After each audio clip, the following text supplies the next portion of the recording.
The decision to use Slack, which felt so forward-thinking and fashionable only a few years back, is now the very thing slowing your team down. That constant flickering between your Google Docs, your Gmail and your Slack channels to find that one piece of information is a productivity drain that could be costing you thousands. Today we're going to end that. This video is a hands-on demonstration of Google Chat, which is part of Google Workspace, so it's essentially free. This hands-on demonstration of Google Chat has become the superior tool for efficient collaboration. I will show how your team can discuss a Google Doc while staying in the document, manage conversations in their Gmail inbox, and access all their shared files without ever switching tabs. And even if you don't use Slack, you're going to see how incredible Google Chat really is. Let's get into it. So in Google Chat, you can turn any conversation into a task. So say, for example, I'm in this chat now with Joseph, and this is a task, and I want to save it to my task. All I have to do is hover over the message, click on the three dots, and click Add to Tasks. My taskbar will open on the right-hand side. You can see it's dropped the message in. It's even dropped the link to the document that's been discussed here. And then I just pick a time when I want to do it. So I could do tomorrow. That's now inside my Google Tasks. In Slack, if you want to put a message into a task, you normally have to use a third-party tool like Asana or Trello. Google Chat, you don't have to do that. So if you look here, we've got a chat going on here, and I can make any of these messages a task. So we've actually got it here. Great question. I'll create a task from your message right now so I don't forget. So what we can do is hover over a message from somebody, click on the three dots, and click Add to Tasks. What this does is it puts that message directly into your Google Tasks. You can see my taskbar loaded up on the right-hand side, and then I can just select a date and time of when I want to have that done. So I can just hit tomorrow. That task is now set. It's also got a link directly back to the chat, Gmail, or if I'm my calendar and I can see this task, I can open the task and I can click on that, and it will actually take me directly back to the conversation and actually highlight the message that task was assigned to. So following on, you also can do this with tasks in Google Chat. You can create a tasks chat space. So just go to new chat, click create a space, give it the name tasks, add the people from your team into that chat space. And then once you've got it set up, you can assign tasks to those people. So all you need to do is go into your chat space you've just created, and under the tasks tab at the top, click add a space task, give it a title. I'm just going to put test in here because, you know, I'm original. Actually, I've got a better one. Let's just like and subscribe. So like and subscribe this video, and then let's set a time for that. So we're going to do that right now when I'm recording this. So right now, and what's the time? It's just before 2:30.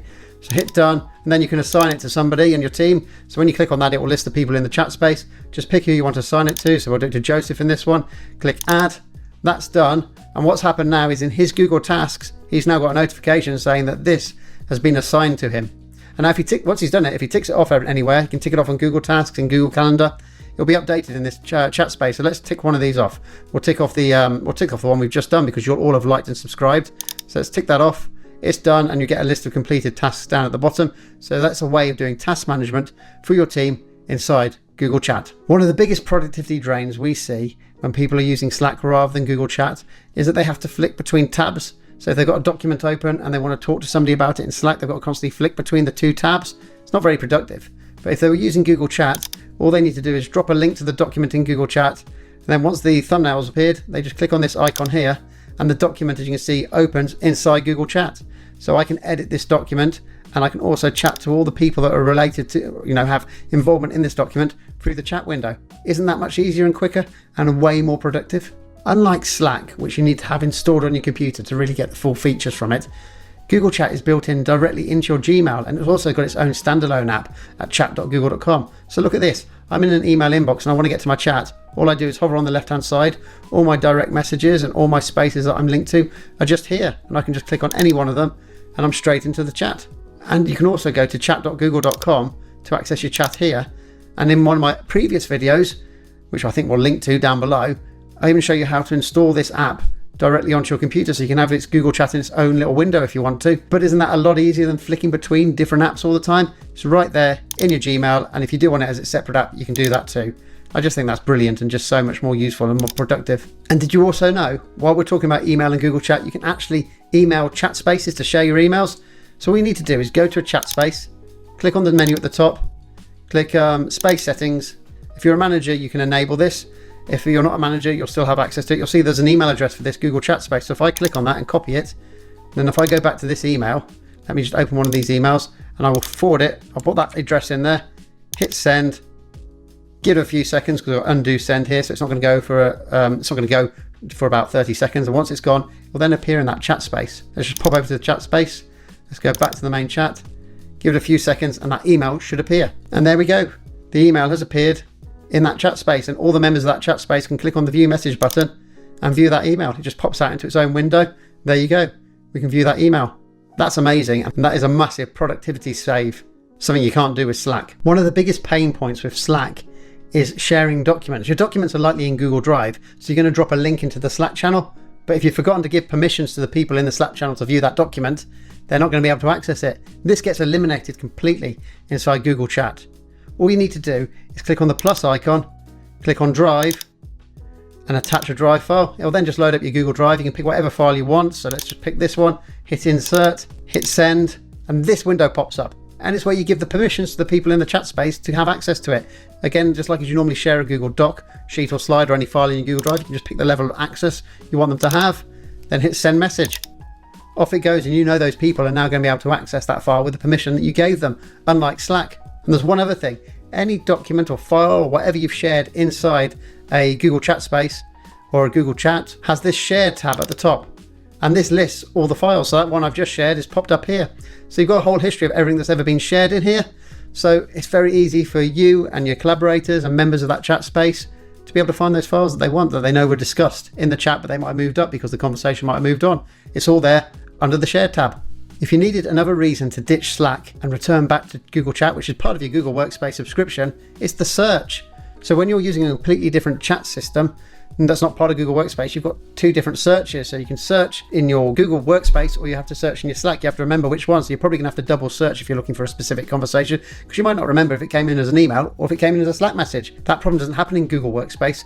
All you have to do is go to Gmail, type in what you're looking for. So I'm just going to look for a training session that I mentioned earlier, hit enter, and you'll see here, I've got three options. So at the moment, it's just doing my mail by default, but I could do conversations and I could do spaces. So if I hit on conversations, that's going to look for everything in Google Chat. There's that message about training that I showed you right at the start of the video, which we used to do the tasks. And then I can also do spaces just to see if there's anything in the spaces, but there isn't in this case. It's just a direct conversation. So I'll click on that. It takes me directly to that message. Easy. Another reason to use Google Chat is it's got integration with Google Meet. Sometimes when you're having a conversation, you might want to have a video call or an audio conversation. Now you can do that in Slack. It's got a thing called Huddles, but it's a completely different system. And if you need to find that conversation in the future, again, you've got to remember to go to Slack and then search it all again, when you could just do it all in Google Workspace and just have access to it immediately. So to start a conversation, a video call, it's dead easy. You just hit the plus icon, hit send a meet link, hit send. Everyone in the chat space clicks on that and they're in and you're chatting. You can also do audio recording. So if you click on the record menu, you can send a video message or a voice message to everybody. Nice thing is they get transcripted as well. So there'll be a transcript under the message, so that people don't actually have to watch it. They can just read the transcript if they want to. And if you're on a direct message with somebody, what you can do is click this button up here, and this will do like a voice only meeting with them. So when I hit that button, it would call James, which is actually me because I'm logged in as Lauren. You know how it goes in my videos. It all gets a bit confusing. But anyway, if I click that button, it'll just start ringing my computer, which I'm on, so it'll be a bit weird and loopy, but it'll ring me and I can answer it and just have a voice call directly with the other person. It's dead easy and it's all integrated into one system. I don't know why you'd want to use a separate system. Now, this final reason for using Google Chat over Slack is a bit geeky. It's about HR and legal compliance. It's hard for me to demonstrate it because I need live data to show you it, but I can't show you the data because it's live data that's got personally identifiable information on it. So the service is called Google Vault. What it does, it records everything that's taken place in Gmail, Drive, Google Chat, the lot. But the thing is, if you do have a HR issue and you're using two separate systems, so for example, you're not using Google Chat, you're using Slack, and something's gone on in the Slack channel and you need to find out what's happened, you've got some disciplinary or something going on, well, you can't do that very easily because Slack is a completely different service. So you've got to go in there and you've got to try and find the conversation and get it all back and make sure it hasn't been manipulated. Google Vault, on the other hand, which we've got this blog post here that we're going to link to below so that you can find out more about it. Google Vault records all this stuff. So your HR department can go in there and they can do a search and it will bring back all the information from that chat space in one single pane. You're not having to go through different services. And even the person you are investigating has deleted a chat message. It gets deleted from their view, but Google Vault holds on to it. You've got it in retention for when you need it in the future. And you just do not have that when you're doing separate services. It's so time consuming and really inefficient. So just having Google Vault is one of the key points that you should be using Google Chat inside, because it will save you so much time and so much cost if you ever need to do an investigation in the future.